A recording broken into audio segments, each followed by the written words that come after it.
Welcome to episode number 4 of Make It Matter podcast.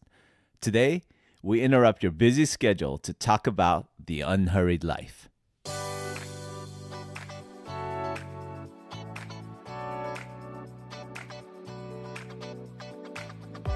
Well, hello everyone. This is the Make It Matter podcast. For entrepreneurs and business owners, we believe what you do is so much more than a daily grind. We want to give you strategies that will allow your work to have more impact and resources to help you share your story with the world. So you ready? Let's go.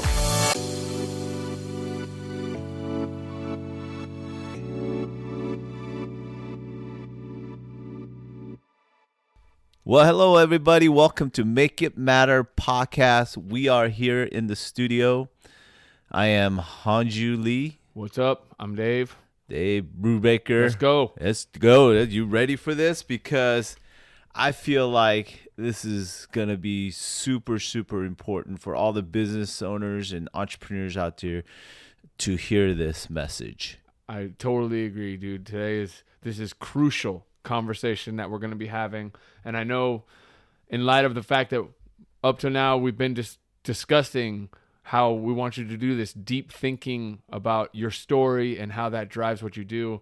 And we're just aware that you may be out there thinking, yeah, that's great, but I really don't have time for that. You know, I'm busy. I'm way too busy. I'm doing my actual business. And if that's you, I hope you're listening. This episode's definitely for you. Hey, in the last 3 episodes, we've been talking about taking some time to do some deep thinking about your story. But I'm really excited about this episode because it's very personal to me. And also, I think it's so important for all of us business owners and entrepreneurs to kind of figure this part out. And you know, for those of you who are saying, "Oh, dude, like I'm so busy, I don't have time for that." So if that's you, I want you to really, really listen up. It's time to slow down. Yeah, I'm telling you, the world we live in is in a huge rush. And I know I'm sitting there talking through the podcast and you might think you don't know me and the specifics of my situation, but I feel like I can confidently say wherever you are in 2019, especially in Southern California, I can say you're way too busy. And that's this might be difficult, it might feel challenging, it might feel impossible, but the reality is the hurry has to stop. And we're going to deal with that. We're going to confront it as we talk about this today. Yeah, and I think those people that are listening, like I don't know, I stay busy, but I don't know if I fall into this trap or not. So we have a quiz, a little quiz for test. you. Let's just see maybe if this applies to you. Okay, number 1 is think about yourself in conversation. Are you the type of person who tries to talk a lot faster and then even while you're listening, kind of saying to kind of speed up the you're doing it right now. Hanju, can you hurry guilty. up with number 1? If you try to speed up the person that you're talking to and to get them finished with their thoughts so that you can jump in and say your piece. So are you hurrying through conversation? And actually, on that note, let's get real. If you're listening to this on 1.5 or 2 double speed, dude, think about that. Are you even hurrying through us, dude? You're speeding up this conversation right now. So that's number 1, dude. Think about yourself in the conversation. Are you hurrying in conversation? That's number 1. All right, here's a test number 2. So you're driving and you're at a stoplight, and if there are 2 lanes and each contains 1 car in each lane, do you find yourself like guessing based on the make and model of the car which is gonna go faster and you go behind that car? Bro, if I was driving and I saw your car, I'd definitely choose you and get behind you. I know you'd get off the line. That's right. Okay, so that's driving. Number 3 is the grocery store test. And we all play this game. I know you do this. You go in and you're trying to pick your lane to check out, and you count how many people are in line, and then you multiply that times how many items that people have in their cart, And based on that, you pick a line, which is fine. I mean, yes, you're racing, but the next level of the hurry sickness is when you still keep track of the place that you would have been in the other line. And if you end up ahead of that spot that you would have taken, you're all pumped up. You're like, you won. But then if you see the person who would have been behind you in the alternate reality of that other line going out the store first, it's like so depressing. Like, oh man, how did I let this happen? And if that's you, if that's the normal way that you grocery shop, I'm telling you, you got a problem. Yeah, dude, I think I might have a problem because not only do I do all those things in the grocery store, I also look at the person that's checking you out and see which one is faster, maybe even younger. Right. And I go or if their name tag says manager. Yeah. Dude, I'm glad you said that because I thought you were going to say you take it to the next level and the person who exits the store ahead of you, you go out into the parking lot and you fight them. I'm like, dude, there's no reason to take out your aggression on that other customer who doesn't even know they were in this race with you, dude. That's another level, bro. That's not us yet. I know, but it might be.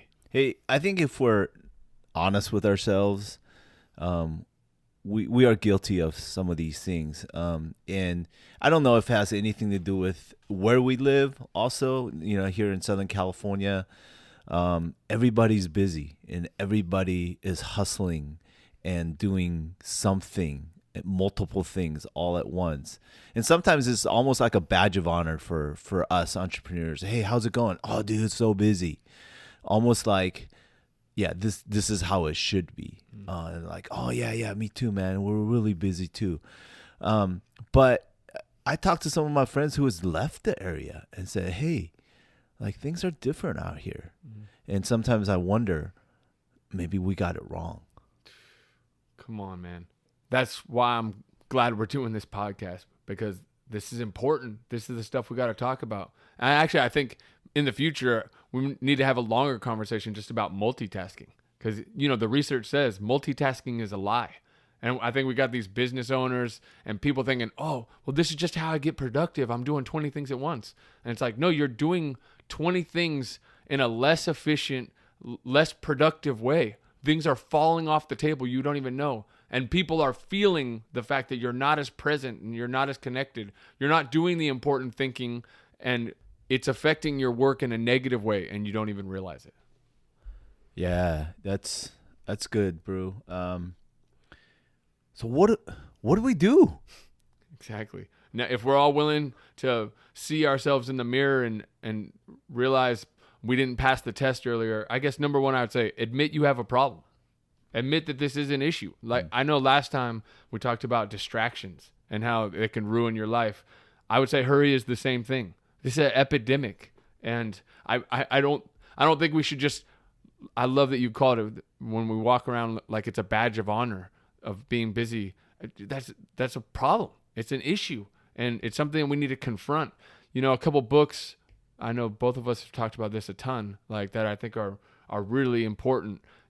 And I know you're thinking, what, dude, books? Don't you normally have a movie reference? But dude, books are basically like the movie that you watch in your head. So I hope that, dude, they're great. They're like movies that you can carry around with you in your bag. So, and I would strongly recommend these two. One is by Alan Fadling. It's called An Unhurried Life. And the other one is John Ortberg wrote a book called The Life You've Always Wanted. And it's in particular, chapter 5. And dude, these are life-changing, and especially in the sense of helping us really appreciate the seriousness of how this is affecting us. Yeah, I read both of these books, and if you look at them right now and you flip through the pages, you see a lot of highlights in them because they really impacted me. Dude, and I think about what you, one of your responses, like, again, another one of those driving type situations that you talked about. Yeah, there's an efficient way to cross the street, but I'm gonna start from the driver's side, because if you do the math of what happens when a car stops for a pedestrian, the car stops and wastes over 10 to 15 seconds for the pedestrians to cross. If the car doesn't stop and keeps going, the pedestrian stops, wait for the car to pass, it only loses 1 to 2 seconds. So in life, if you look at it as a whole without any bias, whether you're a pedestrian or you're a driver, it's more efficient for pedestrian to just sit and wait for the car to go by. I feel you, man. I totally agree. This whole pedestrians have the right of way, maybe we need to really investigate this. Amen. But what did you realize on the other side? There's no other side, bro. Pedestrian just needs to wait. Suck it, pedestrians. Suck it. Unless I become the pedestrian, then everybody needs to. Yeah, everybody now I want needs that 1 to 2 stop. seconds right now. Yeah. And I'm in the hurry. They're not. So and they can speed up, to like 40 miles an hour later and make up that time. I can't run that fast. This is pretty funny, and obviously we're joking, but actually this is how I used to think. Until, like I said, these new thought processes, these books has really transformed the way I think now, and has really made a big impact and difference in my life. But as I'm transitioning into this new phase and new thought process of unhurriedness, is that you have to really prepare yourself mentally. And we have a really busy shopping area or complex here. And there's a lot of pedestrians and a lot of cars going through. And honestly, if you're a driver and you have this mindset of not being in a hurry to go somewhere, then you can make it a really pleasant experience to hand signal people to walk in front of you. And when you walk into a grocery store or need to run a quick errand or something, it's a good mindset to have and prepare beforehand before you walk in to say, okay, take a deep breath, and I am not in a hurry. I am not in a hurry, and I'm going to enjoy my surroundings. I'm going to take my headphones off. I'm going to listen. I'm going to smile at people, and I'm going to be present. And that changed the stress level. It really did. It makes me think of giving that time to this other person, even this stranger who's crossing the street. I'm giving them the gift of this and letting that really shape me and my attitude and my stress level, rather than, getting too caught up in what would be the absolute fastest way to maximize my time here. All right. So number 1, admit that you have a problem. That's right. What's the next? Number 2, you got to give yourself some time to think. This is so important, man. I mean, it sounds so obvious, dude, that we would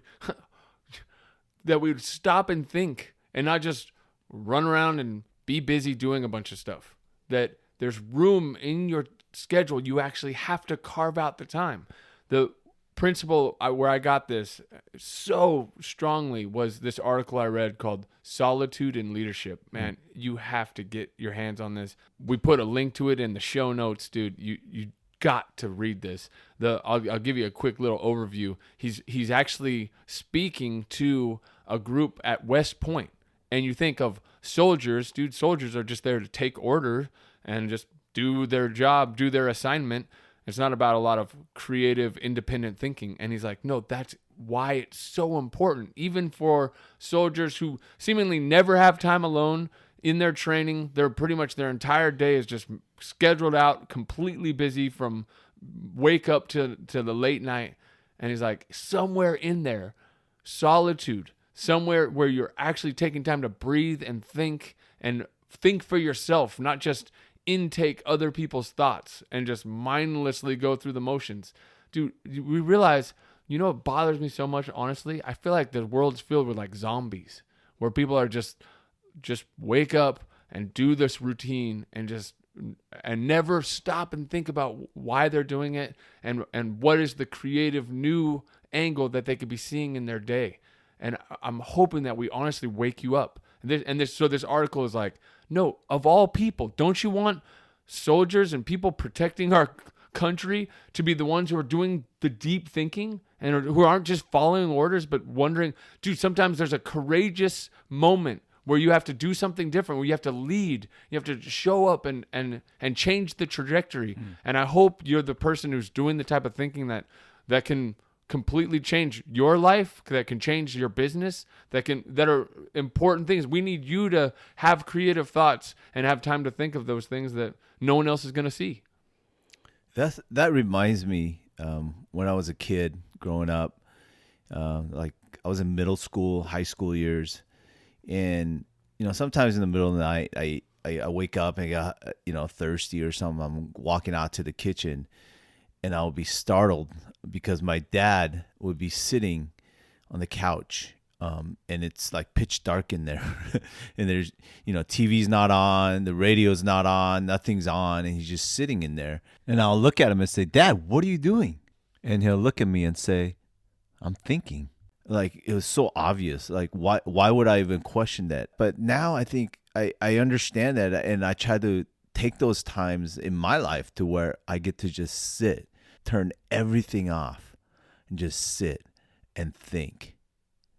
Man, I think those are like precious moments, especially, dude, you hear about the infinity scroll in social media where you could mindlessly scroll hours. You can, in times where you would normally be like, whether late at night or early in the morning, where you could do some of that deep thinking, you're just scrolling, man, and getting other people's mindlessness into your head. It's like a shared ignorance that is where in the silence and the solitude, there is a place to have an original thought and hear your own voice and let that lead you into the work you're going to do that day. So number 1, admit you have a problem. Number 2, give yourself time to think. And number 3, just realize you're going to gain so much more than any time you lose. You think you're this massive trade-off of, oh man, I'm going to fall behind in all my busy schedule if I stop and stop hurrying and give myself this time. And the reality is, dude, it's not about the time you're going to lose as much as losing yourself. Dude, don't lose your soul. Honestly, if you're not careful, you're going to become this other person that's impatient and not present, and your life's just going to be going by in a blur. You don't even know what you're missing. You won't even realize that there's potential partners and clients and doors that could open. They're right in front of you, but you just rushed past them. So I'm honestly, I hope you're taking it that seriously to realize that, dude, if there was a time traveler, you coming from the future and coming and saying, dude, all that busy, all that worry, all that rushing around, you're losing all the most important aspects of your life. Dude, don't just stop, please. Trust me, as you from the future, just know, don't waste your life on that. Slow down for my sake. Yeah. If you don't listen to me and Hanju, listen to yourself from the future telling you the hurrying's got to stop. Yeah, there's this study done. It's about anxiety, and busy people, even high productive people, they have this anxiety because as they're getting things done, there's always things in their head that they need to do next, and they're always anxious about what's going on. And there's this thing that I do on a weekly basis, and I call it a to-do download. It's a dump of all the things I have to do. So I take my time just sitting and thinking about all the things that needs to be done, and I just write it down. And that's part of my thinking time. And I just take my time and I think through all the stuff, write it all down. And then eventually that becomes my to-do list. And the anxiety almost goes away because I've already thought through everything. And that 1 hour of quiet time, just thinking time, now can turn into a high productive time because I've already thought through all of them. Instead of just going busy and round in circles trying to check them off, right. I already strategize in my head what's going to happen next. Do you think about the value of that hour compared to spending every single hour of the day feeling nagged by all by that to-do list and by those things that your brain feels like on edge that it constantly has to remember, that you can just say, hey, brain, just relax. You can be creative now because the to-do list has found its place in this hour, and all the other things, like I can now be present with the relationships and the thoughts that I need to be having right now. Yeah. That's dope. 1 hour a day. Dude. Makes all the difference in the world. All right. So as we're starting to wrap up here, I just want to remind you, and this is so much of what Boss Media is all about. We believe in making your business more personal. And this just can't happen in a rush. You know, they think about even being with someone you love. And it's like, hey, can you just hurry up and say that really quick? And I just got to get up. But just, yeah, give me the quick 30-second version of that and I'll be out the door. And it's like, dude, if you feel like someone is in a hurry, you're not going to open up with them. You're not going to connect. You can feel, no matter what, however we might want to justify or excuse it, you're going to feel, the person you're talking to is going to feel less important than whatever you're rushing off to. So slow down. Realize hurrying will threaten your most important relationships. It'll undermine the creative thinking that supports your most fruitful work. And I don't care. I know business leaders, you think, I got to just do it. Do it. GTD, get it done. And I'm telling you, the most effective way to get things done is to spend that time each day quiet. At number 1, admit you have a problem. Number 2, give yourself that time to think. Let your brain do something other than just ticking off a to-do list and come up with ideas that, dude, if you were just quiet enough, your brain's like, meet me in the morning and let me tell you the ideas I have for your work. And then third, realize no matter what, that the future you is counting on you to know that there's something more important than just these couple minutes that you feel like are going to be lost than hurrying off to the next thing. That you don't want to lose yourself, you know? Don't become that other impatient person that no one actually wants to work with. Honestly, they're turning people off because you're rushing past them. Don't let your work be a blur. Be present and see with clear focus exactly what's in front of you. Yeah, thanks, Brew. And you know, as Brew referenced the book earlier, The Life You've Always Wanted by John Ortberg, man, he says this in chapter 5 that I think really sums up everything that we're talking about. He says, for many of us, the great danger is that we will become so distracted and rushed and preoccupied that we will settle for a mediocre version of life. We will just skim through our lives instead of actually living them. I don't know about you, but I don't want to live a mediocre version of my life. I want to live it fully. And I'm finding out that it's not about hustling and doing more and going after more things. You know, they say American society is rich in goods, but extremely time poor. And I really agree with this. So our question to you today is, are you distracted? Are you rushed? And are you settling for the mediocre version of your life or your business? And if you are you ready to be fully engaged and fully living it? Because I am. So let's slow down together. Hey, if this really spoke to you, our hope is that you would share this podcast with others. That would be the greatest compliment and honor for us. And also, we would love to hear from you. So leave us a comment on iTunes review or contact us directly by going to bossmediagroup.com. That's BOS with one S, mediagroup.com. And in the meantime, thank you so much for listening, and remember to always make it matter. Bye for now.